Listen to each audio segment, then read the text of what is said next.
ಸಂಯುಕ್ತ ಹೋರಾಟ ಕರ್ನಾಟಕ ಕರೆಯ ಮೇರೆಗೆ ಉತ್ಪಾದನೆ ಸೇವೆ ಸ್ಥಗಿತಗೊಳಿಸಿ ರೈತ, ಕಾರ್ಮಿಕ, ಕೃಷಿ ಕೂಲಿಕಾರರ, ಮಹಿಳಾ, ವಿದ್ಯಾರ್ಥಿ, ಯುವಜನ ಮತ್ತು ದಲಿತ ಕನ್ನಡಪರ ಸಂಘಟನೆಗಳಿಂದ ಸ್ವಯಂ ಪ್ರೇರಿತ ಬಂದ್ ಅನ್ನು ಆಚರಿಸಲಾಗುತ್ತಿದೆ ಎಂದು ಸಿಐಟಿಯು ಪ್ರಧಾನ ಕಾರ್ಯದರ್ಶಿ ಸಿ. ಕುಮಾರಿ ಹಾಗೂ ರೈತ ಸಂಘದ ಜಿಲ್ಲಾಧ್ಯಕ್ಷ ಕೆಂಪುಗೌಡ ತಿಳಿಸಿದರು. ಪತ್ರಿಕಾಗೋಷ್ಠಿಯಲ್ಲಿ ಮಾತನಾಡಿದ ಅವರು, ಬಿಜೆಪಿ ನೇತೃತ್ವದ ಕೇಂದ್ರ ಸರ್ಕಾರವು ಸಂಪತ್ತನ್ನು ಸೃಷ್ಟಿಸುವ ಕಾರ್ಮಿಕರನ್ನು ಸಂಪೂರ್ಣವಾಗಿ ಗುಲಾಮರನ್ನಾಗಿಸಲು 29 ಕಾರ್ಮಿಕ ಕಾನೂನುಗಳನ್ನು ರದ್ದುಗೊಳಿಸಿ 4 ಕಾರ್ಮಿಕ ಸಂಹಿತೆಗಳನ್ನಾಗಿ ನವೆಂಬರ್ 21, 2025ರಂದು ಅಂತಿಮ ಪ್ರಕಟಣೆ ಹೊರಡಿಸಿದೆ. ಈ ಸಂಹಿತೆಗಳು ಲೋಕಸಭೆಯಲ್ಲಿ ಪಾಸಾಗಿದ್ದರೂ ದೇಶದ ಕಾರ್ಮಿಕ ವರ್ಗ ನಡೆಸಿದ 5 ಮುಷ್ಕರಗಳು, ರೈತರ ಮತ್ತು ಇತರೆ ಪ್ರಜಾಸತ್ತಾತ್ಮಕ ಚಳುವಳಿಗಳು ಜಾರಿ ಮಾಡಲು ಬಿಟ್ಟಿರಲಿಲ್ಲ. ಆದರೆ ಕೇಂದ್ರದ ಬಿಜೆಪಿ ಸರ್ಕಾರಕ್ಕೆ ಹೆಚ್ಚಿನ ಸ್ಥಾನಗಳು ಬರದಿದ್ದರೂ ಕೂಡ ತನ್ನ ಕಾಲಾವಧಿಯಲ್ಲಿ ಎಲ್ಪಿಜಿ ನೀತಿಗಳನ್ನು ಕಾರ್ಪೊರೇಟ್ ಕಂಪನಿಗಳ ಮತ್ತು ಬಂಡವಾಳಗಾರರ ಪರವಾಗಿ ಕೇಂದ್ರ ಸರ್ಕಾರ ಆದ್ಯ ಕರ್ತವ್ಯ ಎನ್ನುವಂತೆ ವರ್ತಿಸಿ ಜಾರಿಗೊಳಿಸುತ್ತಿದೆ. ಆದ್ದರಿಂದ ಕಾರ್ಮಿಕರಿಗೆ ಈ ಕಾನೂನು ವಿರೋಧವಾಗಿದೆ, ಅಲ್ಲದೆ ಇದು ಮರಣಶಾಸನವಾಗಿದೆ. ಆದ್ದರಿಂದ ಇದನ್ನು ಖಂಡಿಸಿ ದೇಶಾದ್ಯಂತ ಫೆಬ್ರವರಿ 12ರಂದು ಬಂದ್ ಆಚರಿಸುತ್ತಿದ್ದು, ಅಂತೆಯೇ ಮಂಡ್ಯ ಜಿಲ್ಲೆಯಲ್ಲೂ ಬಂದ್ ಆಚರಿಸಲಾಗುವುದು. ಆದ್ದರಿಂದ ಸಂಘಟನೆಗಳು, ಸಾರ್ವಜನಿಕರು, ಆಟೋ ಚಾಲಕರು ಸೇರಿದಂತೆ ಇತರರು ಸಹಕರಿಸುವಂತೆ ಮನವಿ ಮಾಡಿದರು. ಪತ್ರಿಕಾಗೋಷ್ಠಿಯಲ್ಲಿ ಎಂ.ವಿ. ಕೃಷ್ಣ, ಬಿ. ಹನುಮೇಶ್ ಸೇರಿದಂತೆ ಎಂ.ಬಿ. ನಾಗನಗೌಡ ಸೇರಿದಂತೆ ಇತರರು ಉಪಸ್ಥಿತರಿದ್ದರು.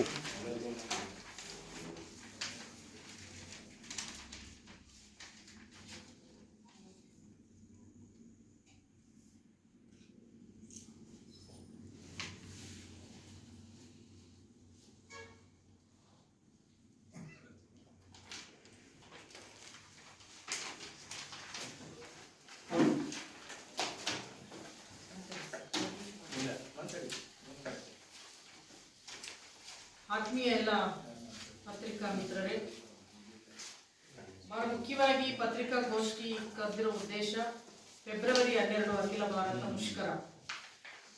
ಜೆಸಿಟಿಯುನ ಎಲ್ಲ ಕಾರ್ಮಿಕ ಸಂಘಟನೆಗಳು, ರೈತ ಸಂಘಟನೆಗಳು, ಸಂಯುಕ್ತ ಹೋರಾಟ ಕರ್ನಾಟಕ, ಅಖಿಲ ಭಾರತ ಮಟ್ಟದಲ್ಲಿ ಕಿಸಾನ್ ಸಂಯುಕ್ತ ಹೋರಾಟ SKM, ಹೀಗೆ ಎಲ್ಲರೂ ಸೇರಿ ಈ ಒಂದು ಹೋರಾಟ ರೈತ, ಕಾರ್ಮಿಕ, ಕೂಲಿಕಾರ, ಮಹಿಳಾ, ವಿದ್ಯಾರ್ಥಿ, ಯುವಜನ ಮತ್ತು ದಲಿತ ಕನ್ನಡಪರ ಸಂಘಟನೆಗಳು ಸ್ವಯಂ ಪ್ರೇರಿತ ಬಂದ್ ಆಗಬೇಕು ಅಂತೇಳಿ ಕರೆಯನ್ನು ನೀಡಲಾಗಿದೆ. ಈಗಾಗಲೇ 1.5 ತಿಂಗಳಿಂದ ತಯಾರಿಗಳು ನಡೀತಾ ಇದೆ. ಈ ದೇಶದಲ್ಲಿ ದುಡಿಯುವ ವರ್ಗ ಸಂಪೂರ್ಣವಾಗಿ ನಿರ್ಲಕ್ಷ್ಯಕ್ಕೆ ಒಳಗಾಗಿದೆ.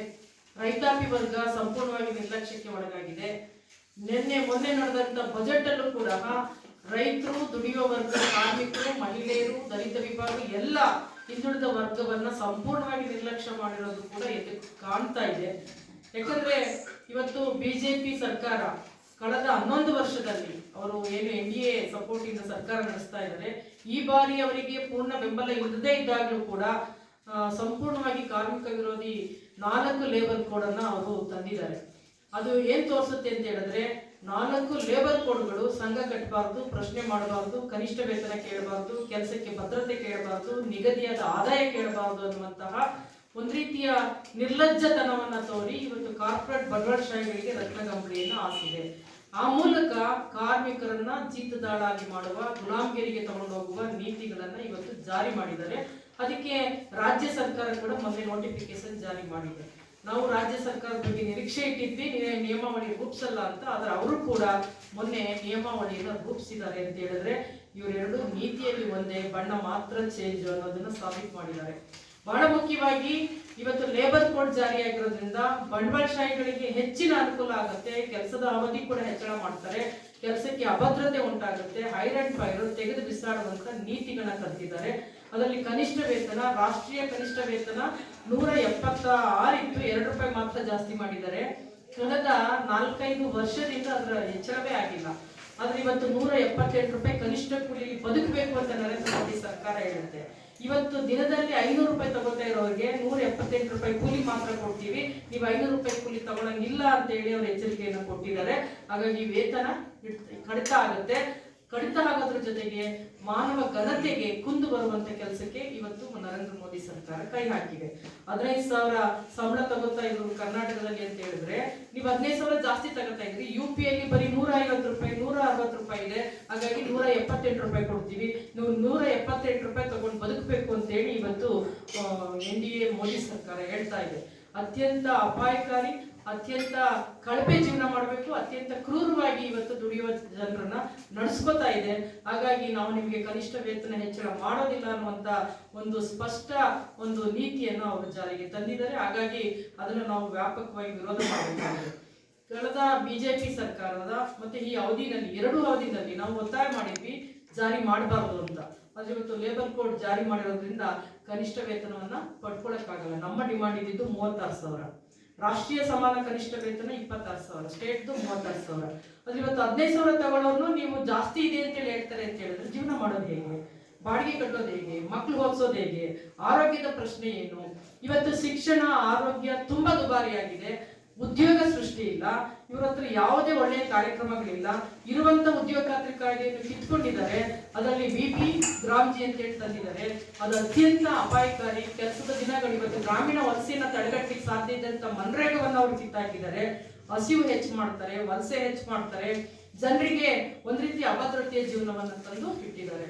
ಇವತ್ತು 21,000 ದಾಟಿದ್ರೆ ESI ಸಿಗಲ್ಲ, 15,000 ದಾಟಿದ್ರೆ PF ಸಿಗಲ್ಲ. ಅಂತ ನೀತಿಗಳು ಇವತ್ತು ಲೇಬರ್ ಕೊಡಲಿದೆ. ಅಂದ್ರೆ ನಿಮ್ಗೆ ಯಾವುದೇ ಭವಿಷ್ಯ ನಿಧಿ ಕೊಡಲ್ಲ, ಪೆನ್ಷನ್ ಕೊಡಲ್ಲ, ESI ಕೊಡಲ್ಲ, ನೀವು ಬರೀ ಜೀತದಾಳಾಗಿ ದುಡಿಬೇಕು ಅನ್ನೋ ನೀತಿ ಇದೆಯಲ್ಲ, ಇದು ತುಂಬಾ ಅಬ್ಬರಿಸಿ ಸೋಷಿಯಲ್ ಮೀಡಿಯಾ ಬೇರೆ ಬೇರೆ ಮೀಡಿಯಾಗಳು ಪ್ರಚಾರ ಮಾಡ್ತಾ ಇದೆ.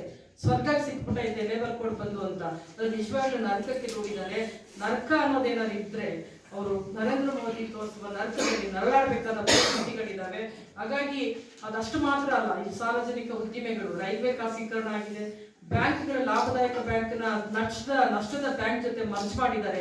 ನಮಗೆ ಗೊತ್ತಿದೆ ವಿಜಯ ಬ್ಯಾಂಕ್ ಎಷ್ಟು ಲಾಭದಲ್ಲಿ ಇತ್ತು. ಈಗ ಬ್ಯಾಂಕ್ ಆಫ್ ಬರೋಡಾ, ಅದು ಗುಜರಾತ್ ಮೂಲದ್ದು, ತುಂಬಾ ಕೆಟ್ಟದಾಗಿ ಇದ್ದಂತ ಬ್ಯಾಂಕ್ ಆಫ್ ಬರೋಡಾ ಜೊತೆ ಮರ್ಜ್ ಮಾಡಿದ್ರು. ಹಾಗೇನೆ ವಿಮಾನ ರಂಗದಲ್ಲಿ 49% ಇತ್ತು, ಹಿಂದೆ 29% ಇತ್ತು, ಈಗ 100% FDI ತಂದಿದ್ದಾರೆ, ವಿದೇಶಿ ಬಂಡವಾಳನ. ಈ ಚಿಲ್ಲರೆ ವ್ಯಾಪಾರದಲ್ಲೂ ಕೂಡ ವಿದೇಶಿ ಬಂಡವಾಳ ತಂದು ಇವತ್ತು ಚಿಲ್ಲರೆ ವ್ಯಾಪಾರ ನಡೀತಾ ಇಲ್ಲ. ಎಲ್ಲ ಮಾಲ್ಗಳು, ಮಾಲ್ ಸಂಸ್ಕೃತಿ ಬಂದಿದೆ. ಮಾಲ್ಗಳು ನೋಟ ಕಣ್ಣಿಗೆ ಆಕರ್ಷಕವಾಗಿರ್ತದೆ, ಬೇಕೋ ಬೇಡವೋ ಎಲ್ಲವನ್ನು ಖರೀದಿ ಮಾಡುವ ಒಂದು ಇದು ಜಾಹೀರಾತು ಪ್ರಪಂಚ ಇವತ್ತು ಕೊಳ್ಳು ಪಾಕ ಸಂಸ್ಕೃತಿಯನ್ನು ಹುಟ್ಟಾಕಿದೆ. ಖರೀದಿ ಮಾಡುವ ಶಕ್ತಿಯನ್ನು ಕಿತ್ಕೊಂಡಿದೆ. ಅದ್ರ ಜೊತೆಗೆ ದುಡಿದ ಎಲ್ಲ ಹಣವೂ ಕೂಡ ಅವರಿಗೆ ಸೇರ್ಬೇಕು ಅನ್ನೋ ನಿಟ್ಟಿನಲ್ಲಿ ಇವತ್ತು ಜಾಹೀರಾತು ಪ್ರಪಂಚ ಅತಿ ವೇಗವಾಗಿ ಕೆಲಸ ಮಾಡ್ತಾ ಇದೆ. ಹಾಗಾಗಿ ನಮ್ಮ ಪ್ರಶ್ನೆ, ಮುಷ್ಕರ ಯಾಕೆ ಮಾಡ್ತಾ ಇದ್ದೀವಿ? ಯಾಕೆ ಸ್ವಯಂ ಪ್ರೇರಿತವಾಗಿ ಬಂದ್ ಮಾಡಬೇಕು? ಇವತ್ತು ನೋಡಿ, ಪರಮಾಣು ಒಪ್ಪಂದ ಅಂತ ಮಾಡಿದ್ದಾರೆ, ವಿದೇಶಿಗರಿಗೆ ಅವಕಾಶ ಕೊಟ್ಟವ್ರೆ, ಬಂಡವಾಳಶಾಹಿಗಳಿಗೆ ಅವಕಾಶ ಕೊಟ್ಟವ್ರೆ. ಒಂದು ಅಣು ವಾಪಸ್ ಹೊರ ಬಂದ್ರೆ ಇಡೀ 1.5 ಲಕ್ಷ ವರ್ಷಗಳ ಕಾಲ ಅತ್ಯಂತ ಅಂಗವಿಕಲ ಮಕ್ಕಳು, ಅನಾರೋಗ್ಯಕರ ವಾತಾವರಣ, ಉಸಿರಾಟಕ್ಕೆ ತೊಂದರೆ, ಅನಾರೋಗ್ಯ ಒಂದು ಪರಿಸ್ಥಿತಿಯನ್ನು ಉಂಟು ಮಾಡುತ್ತೆ ಅಂತ ಒಂದು ಸೂಕ್ಷ್ಮ ವಿಚಾರವನ್ನು ಕೂಡ ಇವತ್ತು ಖಾಸಗಿಯವರ ಕೈಗೆ ಕೊಟ್ಟಿದ್ದಾರೆ. 1 ಎಕರೆ ಜಮೀನನ್ನ ಅದಾನಿ ಗ್ರೂಪ್ಗೆ 99 ಪೈಸೆಗೆ ಲೀಸ್ ಕೊಡ್ತಾರೆ ಅಂದ್ರೆ ತುಂಬಾ ದೀರ್ಘ ವರ್ಷಕ್ಕೆ ನಾವು ಊಹೆ ಮಾಡ್ಕೋಬೇಕು. ಈ ದೇಶವನ್ನ ಸಂಪೂರ್ಣವಾಗಿ ಉಳ್ಳವರ ಕೈಯಲ್ಲಿ ಕೊಟ್ಟಿದ್ದಾರೆ. ಉಳ್ಳವರ ಕೈಯಲ್ಲಿ ಮಾತ್ರ ಅಲ್ಲ, ಈ ದೇಶ ರೈತರ ಕೈಯಲ್ಲಿ ಇರಲ್ಲ. ಕಾರ್ಮಿಕರು ದುಡಿಯುವ ಜನರಿಗೆ ಯಾವುದೇ ರಕ್ಷಣೆ ಇರಲ್ಲ. ಮಹಾನ್ ದ್ರೋಹವನ್ನ, ಮೋಸವನ್ನ ಈ 2 ವರ್ಗಕ್ಕೆ ಮಾಡಿದ್ದಾರೆ. ಒಂದು ರೈತಾಪಿ ವರ್ಗಕ್ಕೆ, ಇನ್ನೊಂದು ಕಾರ್ಮಿಕ ವರ್ಗಕ್ಕೆ. ಹಾಗಾಗಿ ದೇಶದ ಬೆನ್ನೆಲುಬು, ಈ ದೇಶದ ಆರ್ಥಿಕತೆಗೆ ಬಹುದೊಡ್ಡ ಕೊಡುಗೆ ಕೊಡುವ 2 ವಿಭಾಗವನ್ನ ಸಂಪೂರ್ಣವಾಗಿ ನಿರ್ಲಕ್ಷ್ಯ ಮಾಡಿದ್ದಾರೆ. ಕಾರ್ಪೊರೇಟ್ ಬಂಡವಾಳಶಾಹಿಗಳಿಗೆ ಕೊಟ್ಟಿದ್ದಾರೆ. ಹಾಗಾಗಿ ನಾವೆಲ್ಲರೂ ಯೋಚನೆ ಮಾಡಬೇಕು, ನಾವೆಲ್ಲರೂ ಪ್ರಶ್ನೆ ಮಾಡಬೇಕು, ನಾವು ಪ್ರಜ್ಞಾವಂತರಾಗಬೇಕು. ನಾವು ಈ ಒಂದು ವ್ಯವಸ್ಥೆಯನ್ನ ಅತ್ಯಂತ ಒಂದು ವಿರೋಧವನ್ನ ಮಾಡೋದ್ರ ಮೂಲಕ, ತಿರಸ್ಕಾರ ಮಾಡೋದ್ರ ಮೂಲಕ ನಾವು ಬದಲಾವಣೆಯನ್ನು ತರಬೇಕು. ನೀತಿಗಳು ಬದಲಾಗದೇನೆ ಈ ವ್ಯವಸ್ಥೆ ಉಳಿಯಲ್ಲ. ಇವತ್ತು ಆಳುವ ವ್ಯವಸ್ಥೆಯನ್ನು ಬದಲಾಯಿಸ್ತೇನೆ ನಮ್ಮ ಬದುಕು ಹಸನಾಗಲ್ಲ, ದುಡಿಯುವ ಜನರ ಬದುಕು ಹಸನಾಗಲ್ಲ, ರೈತರ ಬದುಕು ಹಸನಾಗಲ್ಲ. ಆ ಕಾರಣಕ್ಕೆ ಫೆಬ್ರವರಿ 12 ದೇಶಾದ್ಯಂತ ಬಂದರು ನಡೆಯಲ್ಲ, ವಿಮಾನಗಳು ಹಾರಾಡಲ್ಲ, ಹಾಗೇನೆ ರೈಲ್ವೆಗಳ ಒಂದು ಇದು ಕೂಡ ನಿಲ್ಲುತ್ತೆ. ಯಾಕಂದ್ರೆ ರೈಲ್ವೆ ಸಂಘದವರು ಘೋಷಣೆ ಮಾಡಿದ್ದಾರೆ, ಬ್ಯಾಂಕ್ಗಳು ಬಂದಾಗುತ್ತೆ, ಇನ್ಸೂರೆನ್ಸ್ ಬಂದಾಗುತ್ತೆ, ಸಾರಿಗೆ ಬಂದಾಗುತ್ತೆ, ಎಲ್ಲ ವ್ಯಾಪಾರ ವ್ಯವಹಾರ ಕೈಗಾರಿಕೆಗಳು ಸ್ತಬ್ಧಗೊಂಡು ಅಖಿಲ ಭಾರತ ಮುಷ್ಕರವನ್ನ ಅತ್ಯಂತ ಯಶಸ್ವಿ ಮಾಡಬೇಕು ಅಂತೇಳಿ ನಾವು ಕೇಳ್ಕೊತೇವೆ. ಇಲ್ಲಿ ರೈತರು, ಕಾರ್ಮಿಕರು, ಮಹಿಳೆಯರು, ಯುವಜನ, ವಿದ್ಯಾರ್ಥಿ, ಎಲ್ಲ ವಿಭಾಗ, ಎಲ್ಲ ನಾಗರಿಕ ವರ್ಗ. ಯಾಕಂದ್ರೆ ವಿದ್ಯುತ್ ಮಸೂದೆ ತಂದು ಬಿಟ್ಟಿದ್ದಾರೆ ಆಲ್ರೆಡಿ. ಅದು ಬಂದ್ರೆ ಎಸ್ಕಾಂಗಳು, ಬೆಸ್ಕಾಂಗಳು, ಸೆಸ್ಕಾಂಗಳು ಉಳಿಯಲ್ಲ. ಯಾವುದೇ ಬಾಗಿ ಕೊಡಲ್ಲ, ಯಾವುದೇ ಪಂಪ್ಸೆಟ್ ಕರೆಂಟ್ ಇರಲ್ಲ. ನಮಗೆ ಕರೆಂಟ್ ಬೇಕು ಅಂದ್ರೆ ದುಡ್ಡಿದ್ರೆ ಕೊಂಡ್ಕೋಬೇಕು ದುಬಾರಿ ರೇಟಲ್ಲಿ, ಇಲ್ವಾ ಕತ್ಲೆಯಲ್ಲಿ ಇರಬೇಕು ಅಂತ ನೀತಿಗಳು ಬರ್ತಾ ಇದೆ. ನೀರಿಗೆ ಬಿಲ್ಲು ದುಬಾರಿ, ನಮ್ಮದೇ ನೀರು, ನಮ್ಮದೇ ನೀರು, ನಮ್ಮದೇ 15 ನಿಮಿಷ ಅಲ್ಲ, ಆಮೇಲೆ ಯಾರು ಮಾತಾಡಕ್ಕಾಗಲ್ಲ ಅಂತ ಕಾನೂನು ತರ್ತಾರೆ. ಹಾಗಾಗಿ ಈ ತರದ ಒಂದು ಶೋಷಣೆಗೆ ದೂರುವಂತ ನೀತಿಗಳು ಬರ್ತಾ ಇದೆ. ಹಾಗಾಗಿ ನಿಮ್ಮೆಲ್ಲರ ಸಹಕಾರ ಬೇಕು. ನಿಮ್ಮೆಲ್ಲರ ಒಂದು ಸಹಕಾರದಿಂದ ಈ ಒಂದು ಮುಷ್ಕರ ಯಶಸ್ವಿಗೆ ನಾವು ಮನವಿಯನ್ನ ಕೊಡ್ತಾ ಇದ್ದೀವಿ. Thank you. ಈಗ ಕೆಂಪುಗೌಡರು ಮಾತಾಡ್ತಾರೆ, ದಯವಿಟ್ಟು ಕೇಳಿಸ್ಕೊಳ್ಳಿ. ಏನು ಇಲ್ಲ, ಈ 12ನೇ ಕಾರ್ಯಕ್ರಮದಲ್ಲಿ ನಾವೆಲ್ಲ ಸಂಯುಕ್ತ ಹೋರಾಟ ಕರ್ನಾಟಕ ಎಲ್ಲ ರೈತ, ದಲಿತ, ಆಟೋ ಚಾಲಕರು ಇರ್ಬೋದು, ಜನಶಕ್ತಿಯವರು ಇರ್ಬೋದು, ಎಲ್ಲರೂ ಸೇರಿ ಈ ಹೋರಾಟನ ಮಾಡ್ತಾ ಇದ್ದೀವಿ. ಯಾಕೆಂದ್ರೆ ನೀವೆಲ್ಲ ಗ್ರಾಮಾಂತರ ಪ್ರದೇಶದಿಂದ ಬಂದಿರೋರೆ. ಕೃಷಿ ನೀತಿ ಭೂ ಇದು ಯಾವ ರೀತಿ ಆಗಿದೆ ಅಂತ ಅಂದ್ರೆ, ಇವತ್ತು ರೈತ ಅರ್ಧ ಎಕರೆ ಒಬ್ರು ಕೊಂಡ್ಕೊಳ್ಳೋ ಅಂತ ಸ್ಥಿತಿಲಿಲ್ಲ. ಒಂದು ಕುಂಟೆದೇ ಭಾರಿ ಕಷ್ಟ. ಈಗ ಯಾರು ಹೇಳಿ ನಾವೆಲ್ಲ ಇತ್ತೀಚೆಗೊಂದು ಅರ್ಧ ಎಕರೆ ಕೊಂಡ್ಕೊಂಡಿದೀವಿ ಅಂತ. ಯಾಕೆಂದ್ರೆ ನೀವೆಲ್ಲ ನಮ್ಮ ಹಳ್ಳಿಗಾಡಿನ ಮಕ್ಕಳೇ, ಮಾರ್ಕೊಂಡಿದೀವಿ ಹೊತ್ತು ಕೊಂಡ್ಕೊಂಡಿಲ್ಲ. ಈಗ ಆಗ್ತಾ ಇದೆ. ನಾನು ಒಂದು ಉದಾಹರಣೆ ಹೇಳ್ತೀನಿ. ಸ್ಯಾದನಹಳ್ಳಿ ಅನ್ನೋದು ಬೇಡ, ಎಲ್ಲ ಊರಲ್ಲೂ 3 ಹೊತ್ತು ಅಂದ್ಬಿಟ್ಟು ನಮ್ಮ ಹೆಣ್ಣು ಮಕ್ಕಳು ಕೆಲ್ಸಕ್ಕೆ ಹೋಗ್ತಾರೆ. 3 ಟೈಮ್ ಅಂತ 150, 150, 150, 450 ಅಂತ. ಅಲ್ಲಿ ಏನ್ ಮಾಡ್ತಾರೆ, ಟೊಮೊಟೊ ಬಿಡಿಸೋದಕ್ಕೆ, ಟೊಮೊಟೊ ದಾರ ಕಟ್ಟೋದಕ್ಕೆ, ಎಲ್ಲ ತರಕಾರಿ ಚೊಟ್ಟು ಅವೇನೇನೋ ಹಾಕ್ತಾರೆ ಎಲ್ಲಕ್ಕೂ. ಈಗ ಏನಾಗುತ್ತೆ ಅಂದ್ರೆ ಗೊತ್ತೇ ಇಲ್ಲ. ಭಾರಿ ಆಕ್ಟಿವ್ ಆಗಿದ್ದರು ಒಂದೇ ಊರಿನಲ್ಲಿ 2 ಹೆಣ್ಮಕ್ಳು ತೀರೋದು. ಯಾಕೆಂದ್ರೆ ಔಷಧಿ ಎಲ್ಲ ಹೊಡೆದಿರ್ತಾರಲ್ಲ, ಅದು ಯಾವಾಗ ಇದೆಲ್ಲ ಹಾಕಿರ್ತಾರೆ, ಟಾರ್ಪಲು ಅವೆಲ್ಲನೂ ಹಾಕಿರ್ತಾರೆ, ಅದು ನಿರಂತರವಾಗಿ ಔಷಧಿ ಕುಡ್ದು ವಾಸನೆ, ಅದು ಶ್ವಾಸಕೋಶಕ್ಕೆ ತೊಂದರೆ ಆಗಿ ಇವಾಗ ಒಂದೇ ಊರಿನಲ್ಲಿ 2 ತೀರೋದು. ಇಂಥ ಪರಿಸ್ಥಿತಿ ಇದೆ.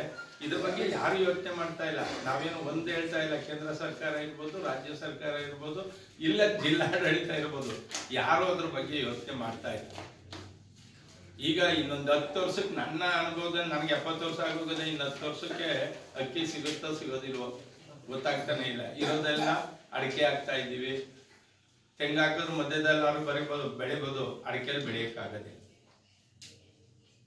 ಇವತ್ತು ನಾವು ಏನೋ ಬದುಕಬೇಕು ಅನ್ನೋ ಒಂದು ಉದ್ದೇಶದಿಂದ ನಾವೇ ಅವ್ರು ಹೇಳೋದೆಲ್ಲ ಮಾಡ್ತಾ ಇದ್ದೀವಿ. ವಿಸನೆ ಊಟ ಮಾಡುವಂಥ ಸ್ಥಿತಿಗೆ ನೀವೆಲ್ಲ ಬಂದಿದ್ದೀವಿ.